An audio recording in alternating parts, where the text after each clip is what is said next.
ማነው? ሰላም ነው? የሚከራይ ቤት አለ ተብዬ ነበር። አለ ግቢ ነው ማለት። እሺ አለ። አሪፍ ነች ቤቷ። አንተን አከራይ? አዎ እኔ ነኝ አከራዩ።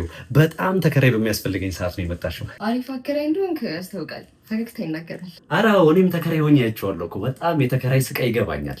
እሺ በቃ የ3 ወሩን አስገቢልኝና ሲመችሽ መግባት ትችያለሽ። ይሄው ልኬዋለሁ። ነገ እገባለሁ። በቃ ሰላም ዋልሽ። ይሄ ግቢ ህግና ደንቦች አሉት። አምሽቶ መግባት አይቻልም። ከ3 ሰዓት በኋላ አምፖል ማብራት አይቻልም።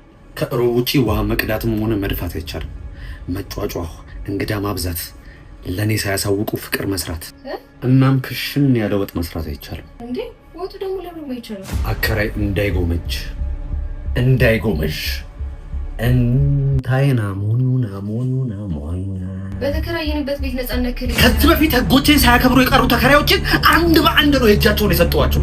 የገቡበት እስካይታወቅ ድረስ ደብዛቸው ጠፍቷል። አጽማቸው የተቀበረበት መሬት ላይ ቤት ሰርቼ ሳከራይሽ እንዴት ያለ ደስታ እንደሚሰማኝ እንዴ! እሺ ልውጣ።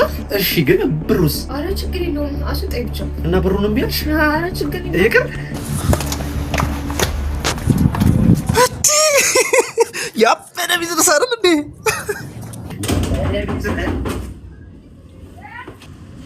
የሚከራይ ቤት አለ ተብዬ ነበር። ግባ አለ ግባ የኔ አባት ሙ